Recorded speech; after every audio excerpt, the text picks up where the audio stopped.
I recently went to a swap meet and I got all of this for $35. I'll show you what I picked up. And quite a few of you said on my last video about tool purchases that you wanted to know more about how I get tool bargains. So let's take a look.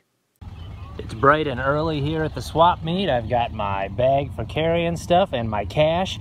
Let's go see what we can find. This is an automotive swap meet, but I used to also get a lot of tools just at normal swap meets back when I bought and sold tools as a hobby. This swap meet had several large sellers who only had new tools. That's pretty normal. I rarely buy things from them because they often want retail prices or close to it, and I'm looking for deals. Sometimes I do buy something if it's something I need that's not that easy to find. To me, the best deals are often from people who only have used tools or have a mix of tools and other stuff. I'm not very aggressive when it comes to haggling. I'll generally ask if they can do any better on price or make an offer, unless it's something really cheap or they're already offering it for a pretty good price. Then I'll just buy it. But if something is twice what I'm willing to pay, I usually just say I'll think about it, because most sellers will not come down in price that much. So let's take a look at what I actually bought. And first up is something not that exciting: gloves. These were actually sold by one of those sellers selling mostly new tools for sometimes near retail prices. But these were $6 and I ended up paying $5. They're real Mechanics brand work gloves, and I just have some old work gloves in the garage that need to be retired because they're so beat up. So I picked these up.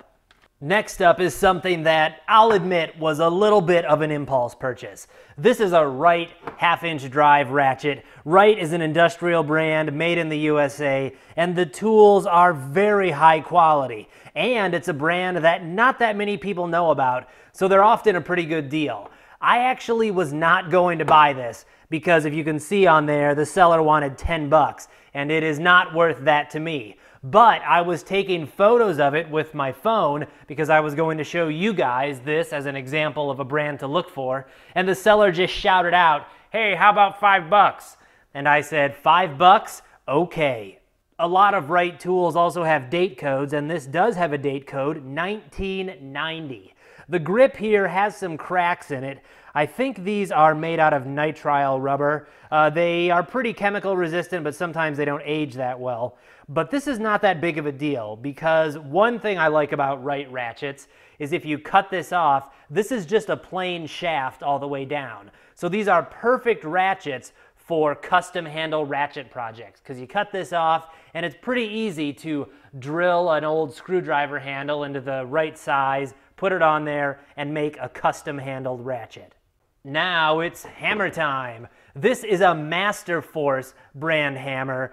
For those of you who don't know, Master Force is a brand of tools sold at Menards, so this was sold somewhere at a Menards store. It has cosmetic wear, but it's in usable condition, and I paid $1. This is a pretty interesting ratchet. This is a Champion Plugmaster 2 CT451 made in the USA. And while that gibberish might not mean much to you, this is easily distinguishable as made by New Britain, a company that doesn't exist anymore.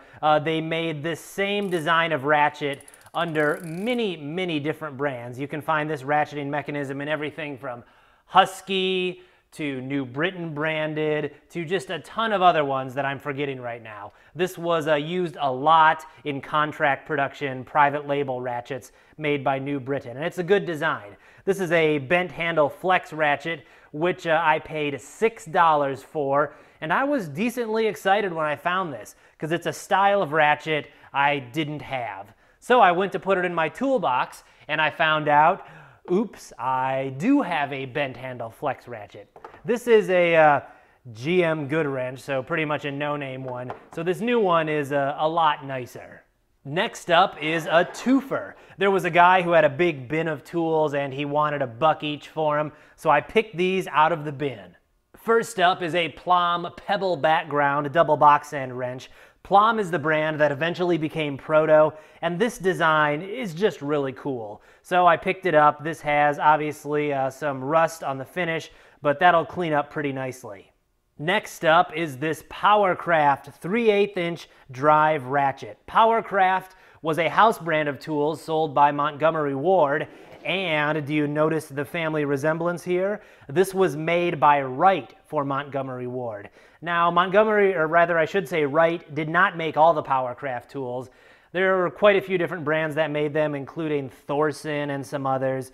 These are something where I just cannot resist when I find a Wright-made Powercraft ratchet for cheap. So for $1, I bought it. This one is probably older than the Wright, but you can see there that the grip on this one has held up pretty well. Now my tiniest purchase of the swap meet. It's this little adapter where you can put a socket on this end and put a wrench on this end, so it's basically a low-profile socket adapter. I don't know if I'll ever use it, but it was only $1, and I can see it being handy. This came from a guy who seems to have industrial closeout tools, so he had some Armstrong tools, some abrasives, various things. This is the only thing I picked up because it's an interesting little thing. It does have a pin retainer instead of a ball retainer on this end, so that won't be as easy to use as one with a ball on each end, but I'll still give it a try. Now into some of the big purchases. Whoa, I actually need to zoom out for this one, it's so big.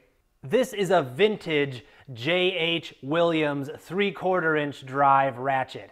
A lot of you probably know this, but Williams is an industrial brand of tools that is now owned by Snap-on. This is a vintage ratchet, so this is way before Snap-on owned them. They were still an independent company when this was made.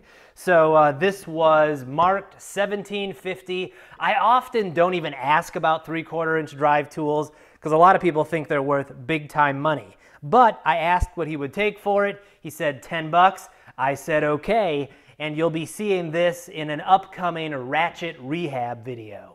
Last, but certainly not least, we have this big boy, a Wilton Mechanics vise made in the USA. Vices are another thing where I often find people want a lot more for them than I'm willing to pay, but I asked what the guy wanted for this one, and I'm glad I did.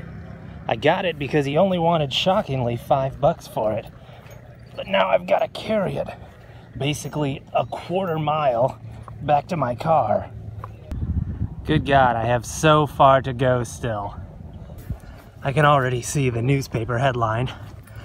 Local idiot drops dead at local swap meet from trying to carry insanely heavy weight long distances.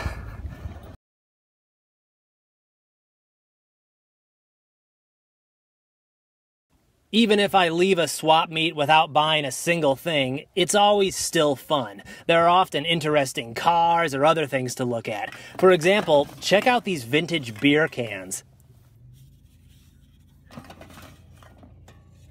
Look at this, Billy Beer. That was a brand of beer marketed by President Carter's brother, Billy Carter. So what do you think? Did I get some pretty good bargains here? What advice do you have for people who are shopping at swap meets? Let me know in the comments below and hit that subscribe button. Thanks for watching.